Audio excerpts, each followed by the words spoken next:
여러분 안녕하세요. 예, 반갑습니다. 평안하셨죠? 그래요.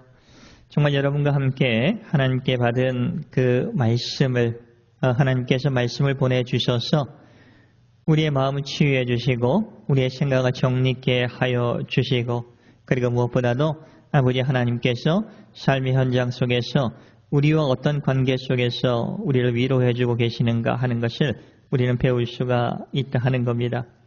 오늘 시편 107편 1절에서 6절을 중심으로 해서 주님의 자비를 의지하고 다시 주께로 이렇게 좀 설교 제목을 좀 잡았습니다.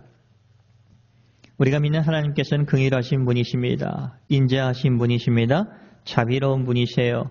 그래서 우리가 하나님 앞에 나아갈 수 있는 것이고 정말 우리가 이 세상에 묻어 살면서 정말 아버지 마음을 아프게 했을지라도 주님은 우리가 주님의 품으로 오기를 원하고 계신다 하는 겁니다. 그래서 우리는 찬송할 수가 있는 겁니다. 오늘 시편 1절을 보면 여호와께 감사하라. 그는 선하시며 그 인자하심이 영원함이로다. 하나님의 성품 중에서 선하시고 인자하신 성품이 계시는 겁니다. 그래서 우리는 아버지 품으로 돌아갈 수가 있는 거예요. 우리가 상황이 좋아서 감사하는 것이 아니라 하나님의 변함없는 성품 때문에 감사하는 신앙을 회복하라라고 말씀하고 있는 겁니다. 그래서 우리는 매주 주님의 품으로 주님의 긍휼하심 속에서 선하심 속에서 인자하심 속에서 우리가 어떤 모습으로 올지라도 그 있는 그대로 우리를 받아주시고 우리를 회복시켜 주신다 하는 겁니다. 첫 번째 이 시편에는 감사하라. 왜? 선하시고 인자하신 아버지 하나님이시기 때문에 그렇다는 겁니다. 여러분은 어떻습니까? 이 말씀을 들으면서 정말 하나님께서는 나의 삶의 현장 속에서 정말 우리가 하나님을 믿고 나서 주님을 선하신 분이시야 그리고 인자하셔 하는 것을 경험하고 계시는지요? 만약에 그렇다 한다면 여러분 동일하게 유튜브를 통해서 듣는 여러분들도 오늘 감사의 고백이 될 겁니다. 오늘 시편 기자는 2절 3절에서 경험을 합니다. 어떤 경험이냐? 2절 여호와의 속량을 받은 자들은 이같이 말할지어다. 여호와께서 대적의 손에서 그들을 속량하사 도와주신 거죠. 목숨을 구해 주신 거죠. 기도에 응답해 주시는 거죠. 그리고 동서남북에서 각 지방으로부터 모으셨도다. 흩어져 있는 이스라엘 백성을 모아주셨다 하는 겁니다. 그것을 찬송하고 감사하는 거예요. 이것을 예배 때마다 들려주는 겁니다. 바벨론 포로로 끌려갔다가 70년이 돼서 돌아온 후에 시편에 그 아버지 하나님, 긍휼하신 하나님과 인자하신 하나님, 선하신 하나님을 찬송하면서 그분께서 자신들을 바벨론 포로로부터 이제 다시 돌아올 수 있게 해 주셨다 하는 겁니다. 그걸 모아 주셨다 하는 겁니다. 하나님은 흩어진 백성을 다시 모아 주시는 분입니다. 모을 수 있는 분이세요. 그러니까 도울 수 있는 분이시죠. 저는 이렇게 좀 생각을 해봤습니다. 주일날 저와 여러분들이 이 세상에 우리가 살다 보면 세상에 묻어져 삽니다. 그래서 돌아오기가 참 어려워요. 일주일이라는 이 시간을 준 게 얼마나 감사한지 모릅니다. 한 달 만에 한번 예배를 드리러 와라 그러면 우리는 이 세상에 아마 묻어져 살 수도 있을 겁니다. 그러나 주님께서 정말 주일마다 우리의 모든 허물과 죄를 가지고 있지만 주님 앞에 와서 용서받고 회복되는 것을 주님은 원하시고 계시는 겁니다. 왜? 주님의 성품이 어떤 분이세요? 그는 우리를 향해서 인자하고 선한 분이시기 때문에 그런 겁니다. 그래서 주일날 저와 여러분들을 주님의 품으로 인도해 주실 때 그 하나님의 은혜를 거절하지 않았으면 좋겠습니다. 다시 말하면 주님 가겠습니다 하고 감사의 마음을 가지고 주일 예배에 참석하시고 또 말씀을 들을 때도 우리가 거절하는 것이 아니라 은혜를 은혜로 받을 수 있는 여러분이 들을 수 있다 하는 것은 그 자비하신 인자하신 하나님의 하나님으로부터는 은혜가 있기 때문에 그렇다는 겁니다. 6절을 보니까 이스라엘 백성들이 이렇게 근심 중에 부르짖습니다. 이스라엘의 역사를 보면 구약 성경을 읽다 보면 이스라엘 백성도 저희들하고 비슷해요. 거의 똑같습니다. 편안하고 시간이 지나가다 보면 하나님을 잊어버립니다. 하나님의 말씀, 약속도 많이 잊어버려요. 그래서 큰 기근이 오고 힘든 과정을 또 통과를 합니다. 그럴 때마다 꼭 그는 부르짖어요. 저희들하고 모습과 비슷하지 않습니까? 저희들도 하나님을 부르짖지 못할 때, 찾지 않을 때가 참 많습니다. 못할 때가 많죠. 그러나 어떤 사건이 있어요. 근데 그 사건을 통해서 우리는 부르짖게 됩니다. 하나님의 도움을 구하게 됩니다. 근데 하나님은 우리를 무시할까요? 아니에요. 우리가 주님 앞으로 나오는 그 사실이 너무나 기쁜 겁니다. 그래서 그 기도를 들어주시면서 우리에게 깨닫게 하기를 원하시는 겁니다. 그것을 들어줄 수 있는 분이 누구냐 하는 거예요. 그리고 그분에서 오는 능력을 맛보기를 원하는 겁니다. 그리고 감사하기를 원하는 겁니다. 그것을 통해서 아버지 하나님과 교제하기를 원하는 거예요. 6절 말씀을 볼게요.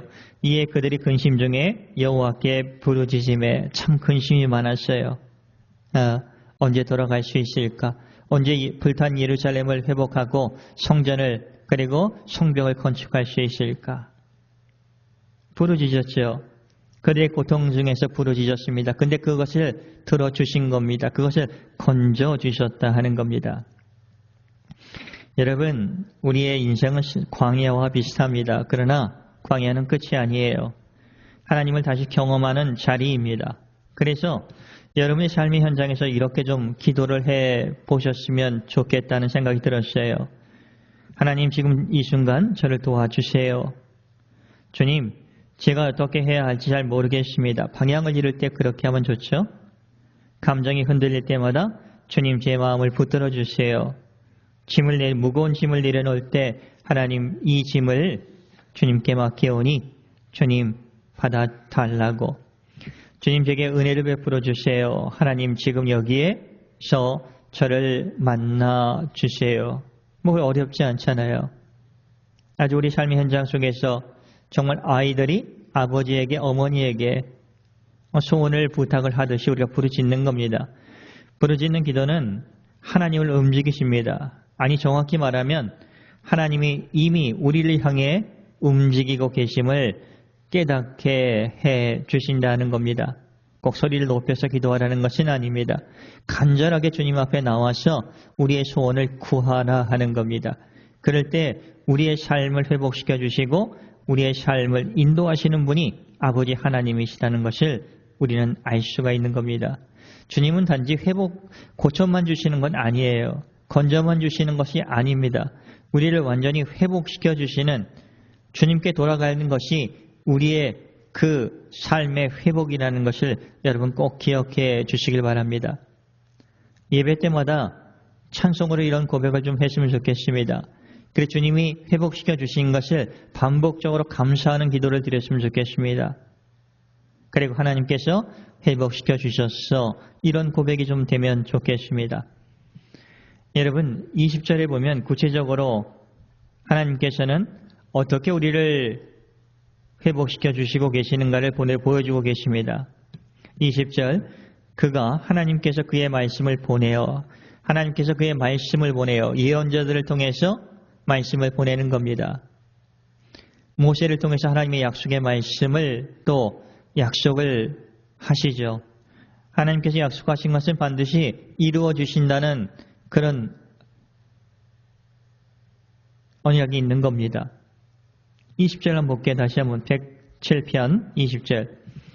그가 그의 말씀을 보내어 그들을 고치시고 위험한 지경에서 건지시는도다.